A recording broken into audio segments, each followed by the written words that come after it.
Millwall Football Club have suffered the tragic news this summer that goalkeeper Matija Sarkic has died in Budvan in Montenegro at the age of 26 earlier this summer. A news that's shaken Millwall Football Club, and obviously our hearts go out to Matija's friends and family. I'm joined now by Nick Hart from the Achtung podcast on Millwall. Nick, good morning. Thank you so much for joining me. Just talk to me about Matija Sarkic and I guess what he meant to people and the influence he had on the football club. Yeah, tragic news. The second blow that the club suffered, obviously we lost John Barrelson, our chairman, huge standing last year, and then to follow it on a year later with the loss of Matija was I've never known anything quite like it, to be really honest. Sarkic came to us last summer, and I think initially the club was struggling. I mean, we were in poor form under Gary Rowett. Then obviously the Joe Edwards experiment, which didn't work out, and Sarkic came to us initially. If I'm going to be honest with you, listeners, I wasn't really convinced of him initially when I first saw him. But the whole season turned and hinged on the arrival of Neil Harris back. I think it was in late Feb. I think. Southampton away, which was a kind of a turning point in the season, and both in terms of sheer grit and defensive ability, including Sarkic, who really started to come into his own. He rapidly acquired, a lot of love around the Den.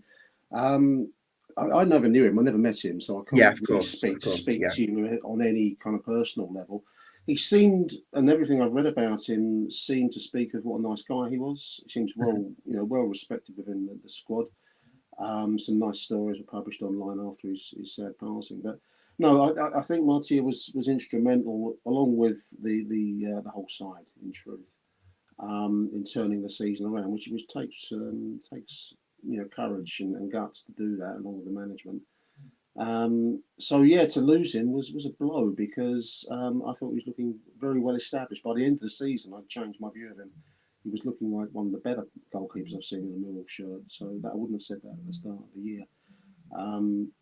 Massive blow, tragedy, and just to repeat what you said, I mean, hearts go out to his family. It must be horrendous to lose somebody so young at the start of their life, fundamentally. So I can't imagine it. Yeah, absolutely. Horrible news for Millwall Football Club. Horrible news for Matija Sarkic's friends and family. So just to reiterate, our hearts do go out to them.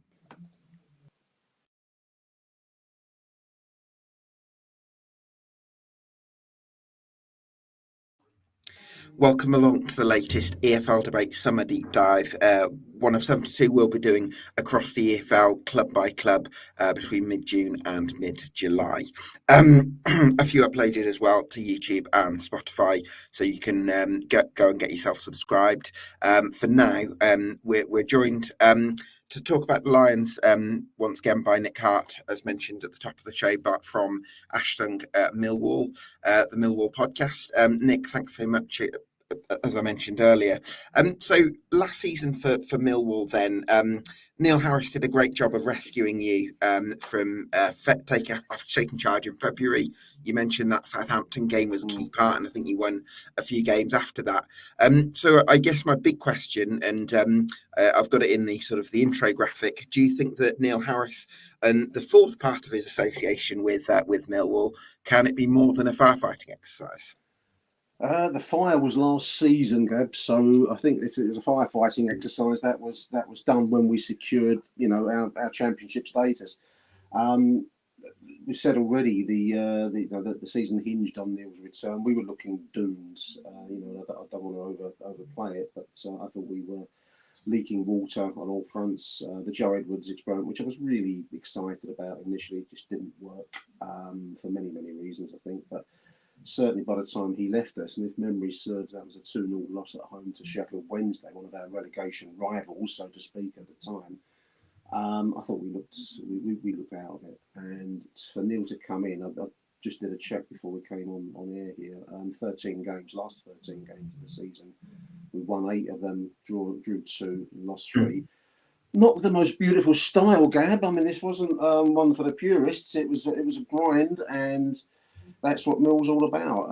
But Harris pulled that group of players together, including Sarkic, who we've spoken of already, but the whole defensive back line, midfield, and he got them playing in a way that may have been ugly to some people's eyes, but it secured, survival. And I think he got us to, is it 13th? I think I haven't got the table in front of me. Mid-table respectability, which none of us imagined. So that was the firefight, as you put it. Neil's interestingly has been quite firm on this idea that he's come back for the remainder of last season and this season. And he's a couple of times in his interviews he's stressed that he's here until the end of his contract, which is next May 25.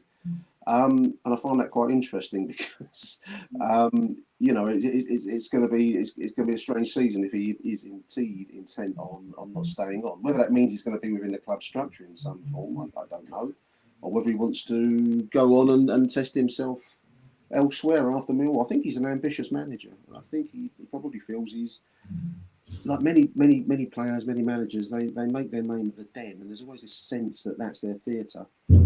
Can you do it somewhere else? Maybe that's still within him. I don't know. But certainly he seems set on this season contract thing. So it's going to be an interesting campaign ahead.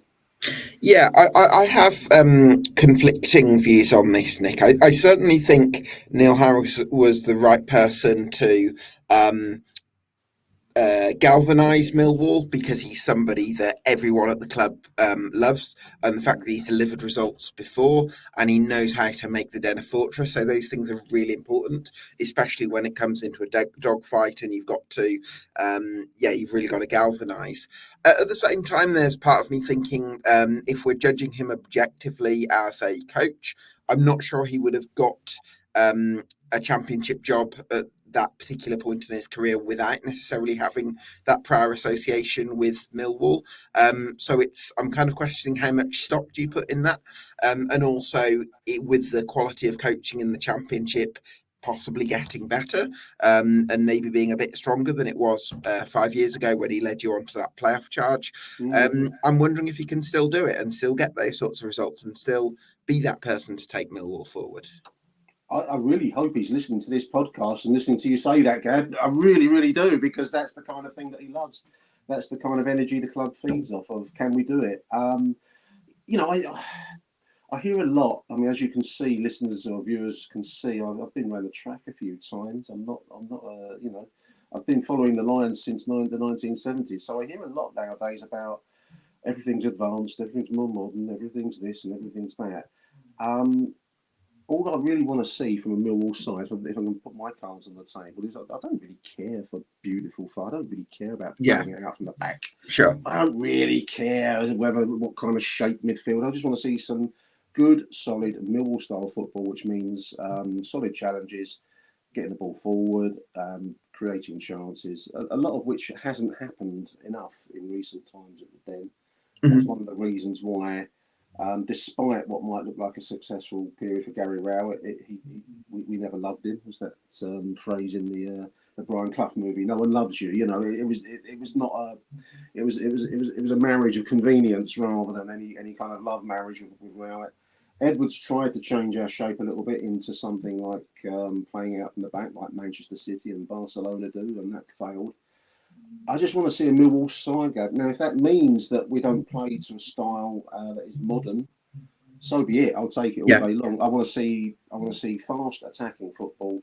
It may include something like a 4-4-2, which I like. But I go to watch football every fortnight, or however they shape it now. Probably going to be a jumbled up campaign TV deal, but. Let's use that phrase, and I want to be entertained. If we achieve mid-table respectability again, and we have some good, solid Millwall style performances and games, then I'm a happy boy. I'm not looking for the new Pep down at the Den. Who knows? I think Neil Harris is an underrated manager. I think he loves to hear that kind of. I'm putting it on you personally. You're summarising a viewpoint of what Millwall is. Sure. I think he's got more to him than meets the eye. What do you think other people miss then about Neil Harris? Well, what he brought to us last season was a do or die willingness to fight for every tackle. And it produced results. I mean, 8 wins from 13. We lost 3 times, but we weren't annihilated as we were being under managers. Well, I'm going to exclude Rowett. I think he's always been a more realistic style of manager. But Edwards tried to come in with some idea of what should we call it, a Premier League style, if that's the right turn of phrase. He wanted to. I've heard previous managers, and I don't like ever to mention the name of Ian Holloway at the den, but he came in with an idea he was going to educate us and raise our style and standards, and that's fine. If you've got Manchester City's budget and you can bring some of the best players around, which we don't have, and we probably won't have for my lifetime, you've got to make the best of the virtues you do have. And the Den is an old-fashioned stadium. It's an old-fashioned support. We want to see good football, but we want to see it played hard and fast. And that's what I think is Neil Harris's forte. If he can mix it a little bit, then who knows? Do you know what, Nick? I agree with you in one sense, because I looked at that 17-18 side, or even the side, the teams that sort of got into the playoffs in League One just before that, where it was get the ball forward to Morrison early, and it was really high octane, and you're putting in challenges and getting it forward. I did enjoy watching that, so I'm not coming here as a sort of snob saying, Millwall have got to change and the footballing world's got to teach Millwall. I think there's a lot to admire about what Millwall have achieved. On a bottom 6 budget to consistently stay in the Championship and try and be top 10 even as well. You've achieved regularly. So absolutely all credit to you. At the same time, one of the challenges that Millwall's budget gives you, Nick, is that you've got to try and sell players on. And I think that becomes harder maybe if the style is such that you're happy to play the percentages so much, because you're less likely to develop players that higher clubs are going to be attracted to. Now, I can understand, you might say, why should we care about that? But from a point of view of financial sustainability in the Championship, I don't know. I think that you can. There's an extent to which you can kind of bring more problems on by not being able to generate some of those assets, maybe. Yeah, we've never been terribly good at selling on our best players. You have to be a slightly ruthless club to do that. You have to kill your darlings. You've got to be, when you have a talented boy, you've got to be prepared to move him on, possibly to a rival club, possibly to a club that hurts you. I don't know, selling to Crystal Palace or somebody like that from our point of view would hurt. But you've got to be ruthless. We've never been very good at that. We are a sentimental club, despite the fierce image of the club. It is a deeply, deeply sentimental club. So the last player other than maybe Zian Fleming last season, who didn't have his best campaign last year, but improved along with the rest of the squad. But there was talk at one point we were going to Burnley were in for him. I don't name you millions of pounds. I don't get involved in those kinds of sites. But we didn't sell him and we kept him on. Some would say we should have sold him and struck it elsewhere. And I kind of agree with that, but it would develop. You need a different mindset at the club, and I'm not sure that it's ever been there. Whether that will change going ahead, I mean, I look at what the likes of Brentford have done, albeit with backing and all the rest of it. But they also developed this almost a factory line kind of idea, moving players through. Sure. So Nick, can I just explore that point? So would I be? I don't know if I'd be simplifying it here, so by all means correct me. So, but from what you're saying, there's a mentality even from inside the boardroom that the opposition are the enemy. So therefore, selling one of our best players would almost be helping the enemy. So we want to keep our best players. So that was a factor behind keeping Zian Fleming as opposed to cashing in, which someone like Brentford might have done. Maybe Jed Wallace before that. I mean, I think Jed actually left us on a freebie in the end because his contract expired. He did, yeah. So, it's not good business. But I think that you have to distinguish. Football's a strange beast, isn't it? It is a business, of course it is. But it runs on emotion and sentiment. No other business does that. So it's a really hard dilemma. I mean, I don't envy those that are in charge of our club having to make these kinds of choices. Jed probably should have been sold a season or two before, because then we could have cashed in. Zian, maybe, I don't know, should have been sold. There's always this talk, will Zian be moved on? He's still here at the moment. So I quite like that. I love Zian. I think he's one of our better players in recent times. So I don't want to see him go. But, it's balancing what you have to do with what maybe the bank requires you to do to improve. Glad I'm not in charge of the club, Gav. That's all I'm saying. Yeah, absolutely. As a fan, you can just say, no, we should be keeping hold of our best players. Absolutely. We'd be in League Two if I was in charge. At least you're honest, Nick. Yeah. So, where was I? In terms of the ownership point of view, obviously, you mentioned at the top of the show that as well as you sadly lost John Berylson as last owner last year. summer, and it's his son James Berylson has taken the reins. How you found his first 12 months? Yeah, I mean, obviously last year was a difficult campaign. The impact of losing John Berylson was huge, and I still think probably it echoes on. He was such a huge influence at the club. Sure. He underpinned everything. So to lose that is difficult. Jimmy, so far, I mean, in the end, last season worked out for the best. He's made some changes. I mean, we just mentioned the word ruthlessness. He's made some changes in the club structure, which isn't particularly sexy, and no one listening to this show will care one way or the other about who our chief exec is and who does our recruitment. But there's been one or two changes made over the summertime, which makes me think, wow, he doesn't muck about, this guy. So that's a good thing. All we go to football for is the success of the team on the pitch. We don't worry about who's in the ball, in the offices. So no, I mean, so far so good. I mean, we've just made a signing yesterday, which was reassuring. I was starting to think I might turn out in the front line, and you would not want to see that. But we've signed Macaulay Langstaff. I keep trying to say Macaulay Culkin. It's not Macaulay. Macaulay Langstaff. Macaulay Langstaff, who we hear has got a prolific scoring record in the National League for Notts County. That's the kind of signing we've got to make, Gab. Let's hope he is that rough diamond. He knows how to make the home a fortress. That's right. Yeah, there we are. Let's hope it works out. I mean, the last player like that, I suppose I can think of at Millwall was Lee Gregory, who came to us from non-league Halifax at that time, and he was just a success. So let's hope that Macaulay is too. Do you know what? It's really interesting you say that, because I would definitely, from watching Macaulay Langstaff, he's got an insatiable work ethic. So I think Neil Harris is going to love that. Yeah. He can poach as well. So again, another big tick. He's definitely more of a Lee Gregory type than a Steve Morrison type. So if we're looking at the Neil Harris template, that would be my slight concern in terms of a Harris 4-4-2. I don't think you've really got a target man in there. I don't think you've had one for a while. We need one, Gab. Do you know one? Got anyone around? We need one. I agree. I mean, we've played this 4-2-3-1 system the last few years, and that's something that Gary Rowett bequeathed to us, and I think Neil was rather stuck with that last year with Tom Bradshaw as the main lead man. It was okay. It didn't generate enough chances for us, and that's going to be crucial. Chance creation. I mean, I've been looking at our goal scoring records. Ian got was top scorer last season with just 8 goals, and that's not good enough. And going back, Tom Bradshaw is still with us at the moment. We don't know if he's going to be on the move, but he got 17 in 22-23. And then you're back to the Morrison and Gregory era, back to the third League One era, 2016.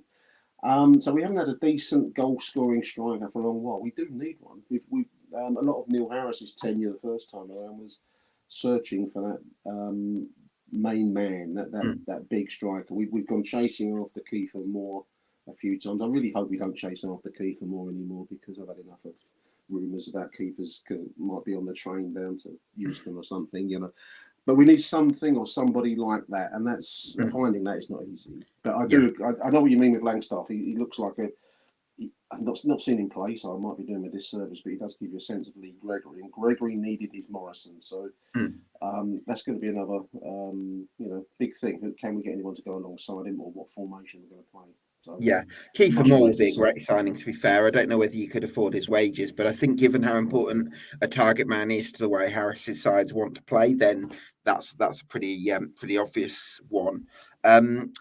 See, I mean, you have got Zian Fleming under contract for another year. Do you think there's a chance that you might cash in on him, possibly?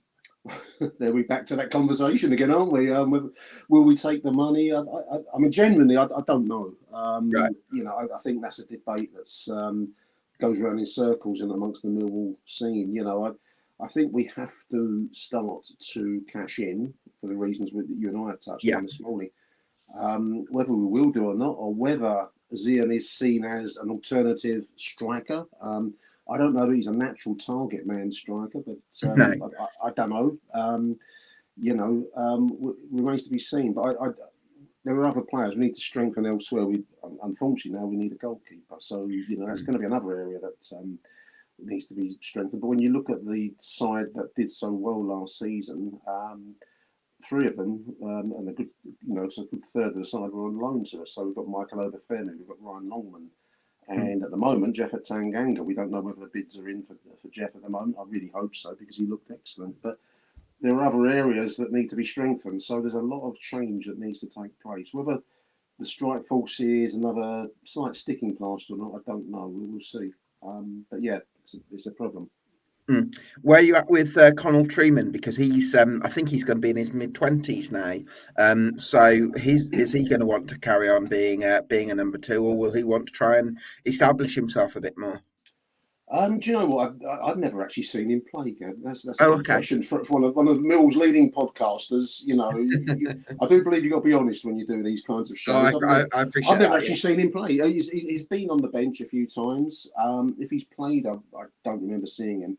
So right. I don't know how good he is. Obviously, the understudy, so to speak, like the alternative last season was Bart Bielkowski, a hugely popular player of the season twice over.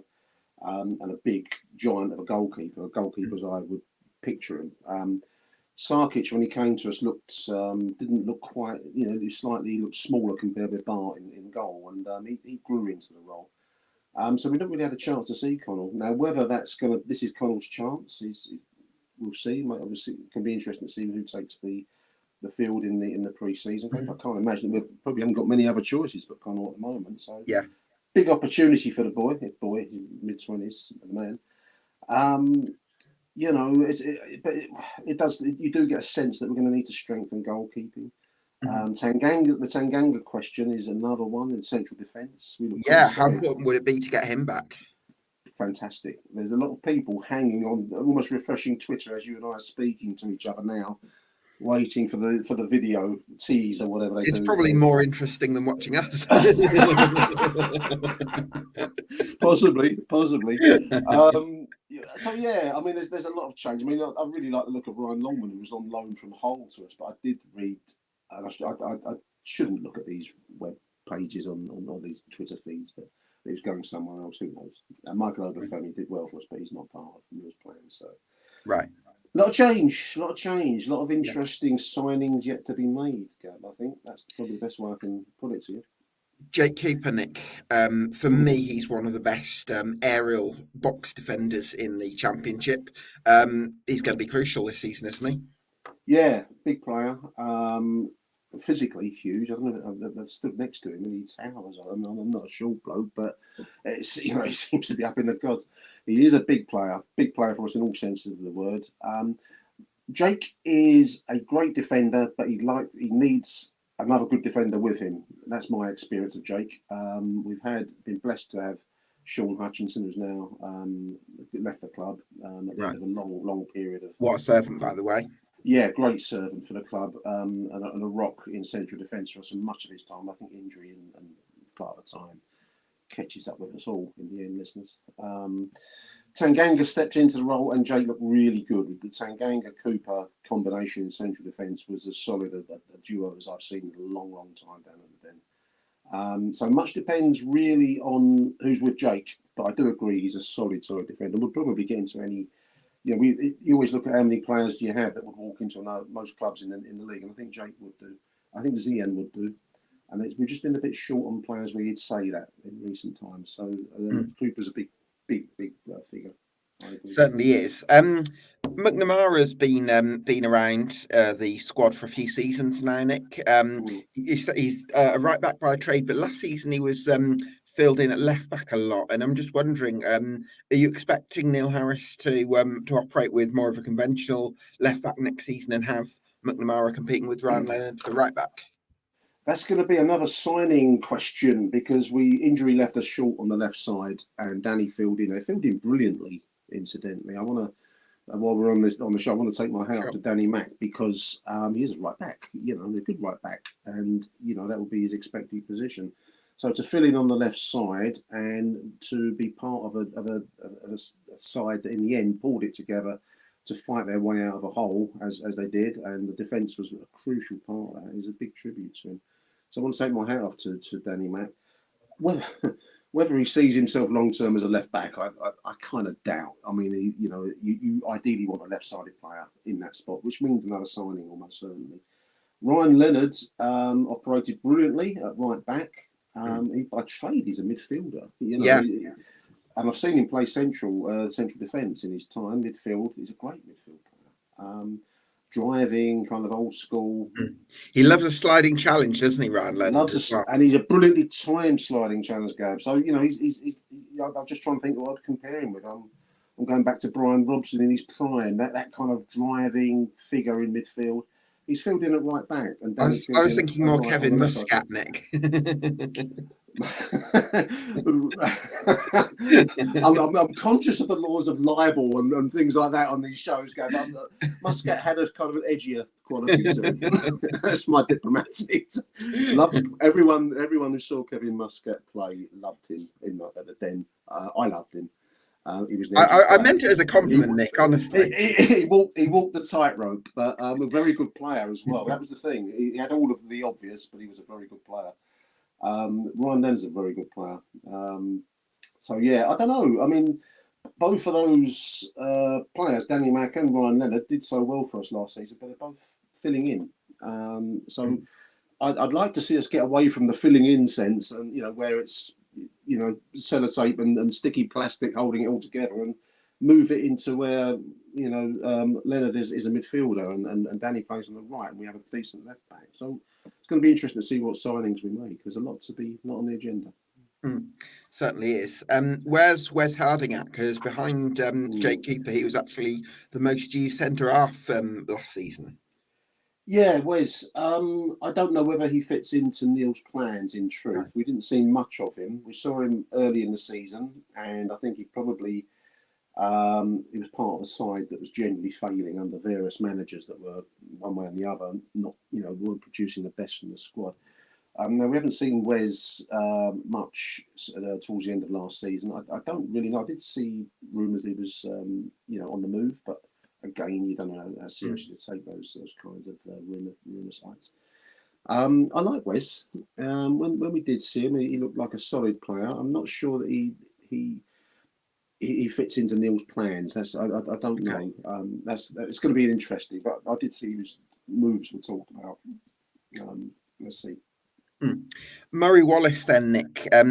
He's. I've always thought of him as centre half because that was where he played for Scunthorpe United. I think actually against Millwall in the playoff semi-final 2017. I want to say, but actually more he's can play left back as well. Where do you see him see his future for next season? Yeah, injury took him out of the picture towards the end of last season, right. And that's a shame because I really, really like Murray Wallace. He's one of the more experienced members of the squad. He is 100%, Gab. He gives you nothing less than 100%, and that's all anyone then asks of any player is you give everything, every time, every game, every tackle. He's filled in at the left. I agree about him playing central. Whether Neil sees him in central, I don't know. It's there's so many questions, and I feel quite bereft of answers for you because it remains to be seen at the moment. But these are the debates that or the questions that are going to have to take place over the weeks and possibly months ahead because Murray can do a job. I think probably with Murray. And he probably won't like it to hear it, but I think he does do a job rather than does he excel in that, use the phrase, modern left-sided role where you're expected to get forwards more. He will give everything he's got to give. Whether that's enough for Neil in going forwards, I kind of think we probably should be looking for someone else. You got Joe Bryan there? Joe Bryan, yeah. Very skillful player. I like him. But he doesn't give you the crunch that Murray Wallace gives you. Right. And I'm going to leave all your viewers to read between the lines there as to what that means. He's good going forwards. He played for Fulham. And then you want crunch. I've come to learn that, Nick. Read between the lines, viewers.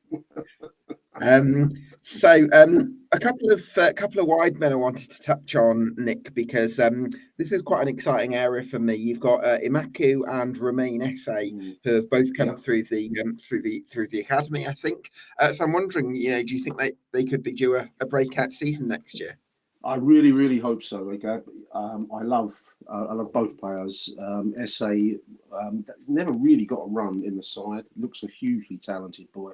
Played for England under 20s, I think it is. When you see him and he gets the ball, he really excites. He's, as I always put it, he's a player that gets you off your seat. He's one of those you're looking for. What can he do? Same for Mark, probably a bit more direct. Idemo, but I like him. I like him a lot. I'd love to see them both get a run. It's going to be. I mean, a number of managers with this talent that we've got. A number of managers probably not employed it enough for the taste of the den. So it's going to be interesting to see how Neil plays that. But both are top prospects. And to go back to an earlier theme of our conversation, I don't know whether the board would cash in on maybe Romain Esse. I don't know. He's played at an international level. Whether that's a deal, I don't know. I don't suppose you know when Esse's contract runs out. Have you got him for another couple of years, or? I don't know. Not sure. Okay, not to worry. Yeah, because I'm just wondering, because if he has a really big season for Millwall next year, where he really finds some consistency, then his value could shoot up. He's probably the kind of player, when we spoke about Mill becoming more ruthless and having to do business, that's the kind of product as a human being.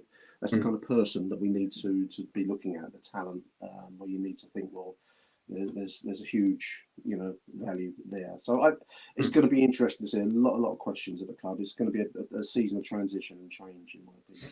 Yeah, do you know what? I think looking at the wide areas, when I think of the 17-18 side, which for me is the model of what Neil Harris sides can do at their best, you had one really quick direct winger like Jed Wallace, who just got to the byline and got crossing, and then you had Ben Marshall on the left, who was more crossing it from deep.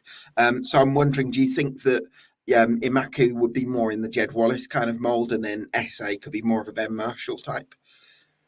I hope Romain makes more of a career of himself than Ben did in the end. Ben was a hugely talented player, but disappeared. So let's leave that there. I think Romain's got the talent and he's got the ability to really go to the top level. Obviously, a lot depends on his application to his trade. The market, Jed could go wandering sometimes on the pitch, but I think Imaku is a direct. He knows where the goal is and he goes towards it. And I like that. I think both are exciting players. How they're going to be used and what kind of formation we're going to take on is going to be a very interesting question.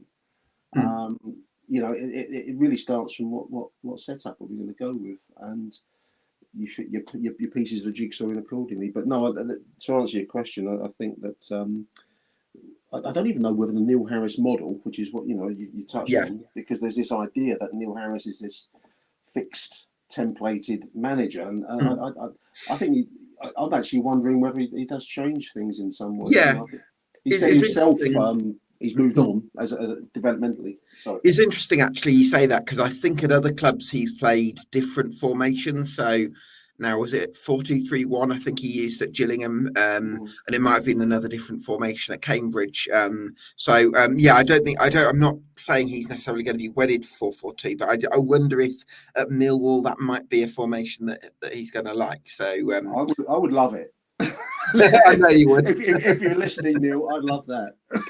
Absolutely. Set your stall out. I'd love set your stall out. Absolutely. Billy Mitchell, Nick, how's he getting on with his development? Because he's a really exciting, certainly was a really exciting prospect. Yeah, I like Billy. He's a Millwall fan, and as is Danny.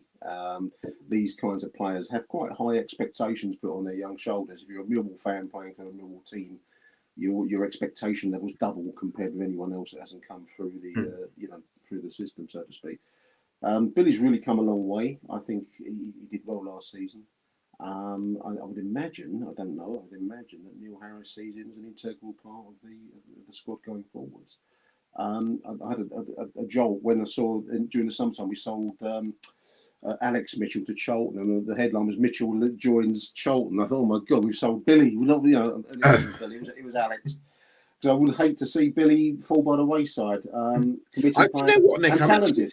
I'm surprised he sold Alex Mitchell, because he did very well on loan at Lincoln last season, and I thought before that he's done well around the divisions. But yeah, I think he's, from what I gather, he's looking for first team football, and whether Neil could guarantee him 40 starts in the league, I probably, if he can't be guaranteed that, the boy's entitled to look elsewhere, and he probably will get that at Charlton. From what I read, I've not seen enough of him to really comment, but I've seen the same reports. Player of the season at Lincoln, did well at Orient. I think they've got a good player there, so good luck to him. All the best to him.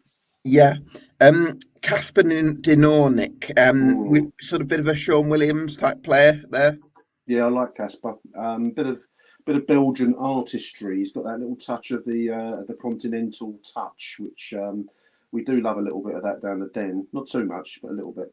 I like him. Good picker of the pass. He's a decent bloke as well. I've actually met his family. One of the fans knows him. Good people, and he's committed to Millwall. So again, another player that I hope gets more of a run out than maybe he got at times last season. Certainly, we do need creativity. We need chances to be created, and you need players like Casper that can create. So, big season ahead for him as well. I think he would hope that he's going to get some more first team football than he did. Yeah, absolutely. So, at the moment, would you be looking at Dinor and Mitchell as the best midfield pairing? You've got, I suppose, George Saville in the mix as well. I suppose Saville and Billy would be the what's the right word for those kinds of midfielders? Traditionally, they do the work, the water carriers, I suppose you'd call them, wouldn't you? And then Billy Mitchell, I think, has got a bit more about him than a water carrier, though. I think. Well, both have. George Saville. I mean, the only thing with George, I think he's maybe age is creeping up on him now. So whether he'll adjust his game to that, I don't know. He's always been a very committed midfielder. Yeah. But let's put those two as for one of the spots. I'm going 4-4-2 here, Gab. So we've got two midfields. Billy or George Saville, and then maybe Casper. And I don't know where Zian Fleming's going to fit into that. Whether he's going to be a forward or he's going to be in the midfield, I don't know. But yeah, so you want normally your kind of hard worker, the hard yards man, and then somebody that can do something a little bit more creative with the ball. Casper certainly fits into that mould, as indeed does Zian. Yeah, so interesting. Definitely. So, expectations for this season, then, Nick. Avoiding a relegation battle. Is that? That's always number one. Base camp for any Millwall side in the Championship. Got to be realistic. Yeah. Got to be realistic. I mean, you said that yourself. Bottom six in terms of wage bills, so that wages buys you talent. Whether it buys you grit and determination is another question. That's where we have to make up the slack. And Neil Harris has certainly done that with us last season and previous campaigns. Expectations, mid-table respectability would be what I would aim for. If we're halfway up the table at Christmas, then because of the playoff system, you never know, do you? If you get a madhouse run going after Christmas. Avoiding injuries is going to be a big part. I don't think our squad will ever be, have enough depth to really sustain. We were unlucky at times with injuries last season, so keeping us fit and keeping our best 11 on the park should touch wood, rabbit's foot in my hand, be enough to sustain us mid to lower half. But it's a rebuild of the campaign. I think there's a lot of questions that we've touched on in this conversation, and it's going to be interesting to see how those questions are tackled. But certainly mid-table would be a good achievement for us, I think, realistically. Yeah, I think so. So, what's the biggest reason, Nick, to believe that Millwall can meet their ambitions this season?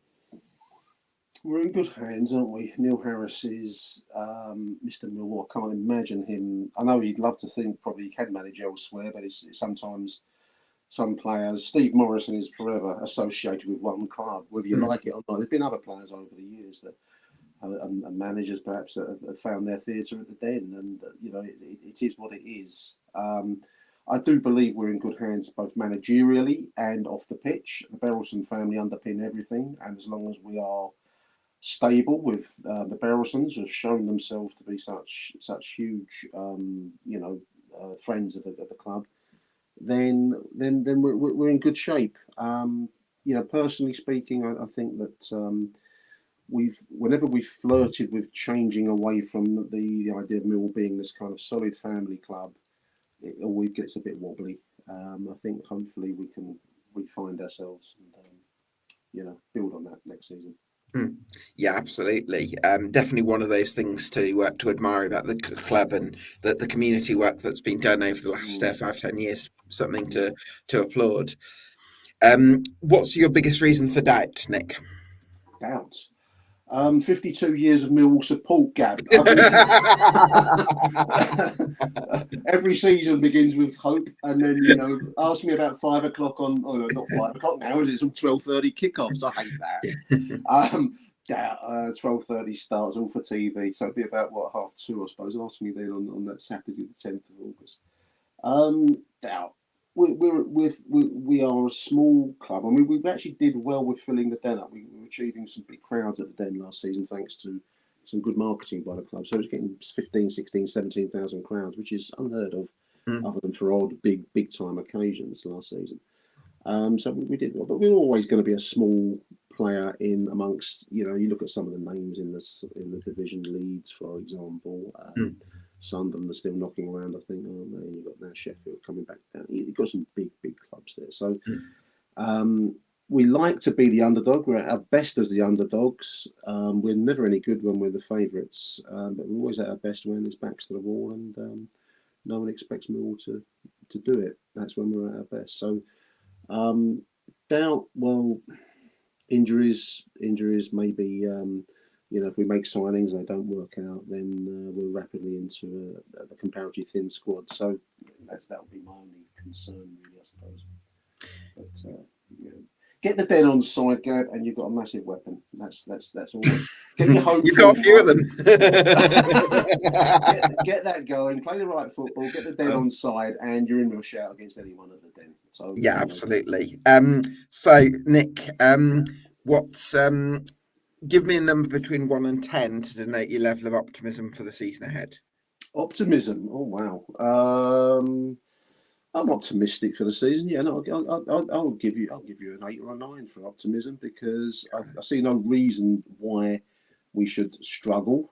We've still got to make signings, so that's perhaps the only caveat asterisk on that 8 or 9. But we're making moves. The signing of Langstaff is a good step in the right direction.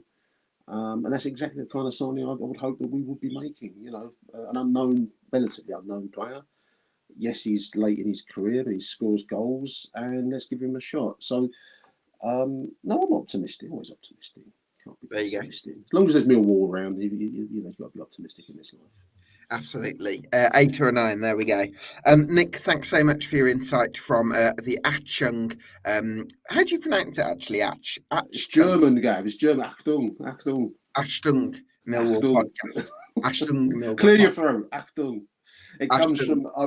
They're unfashionable, but you're not supposed to like U2 anymore. But I really like their album Achtung Baby, which was one of their Berlin albums, and I nicked the title of Achtung. So that's where I got it from. There you go. Okay, brilliant. Nick, thanks so much for your insight. It's been great to get your thoughts. Thanks to you for watching at home. If you've watched this on YouTube, drop us in a comment and let me know how you think Millwall are going to get on in 24-25. Or if you've enjoyed it on Spotify, please leave us a review. That would help us out a lot. And subscribe. Thanks very much. And we'll see you again here on EFL Debate for another Summer Deep Dive very soon.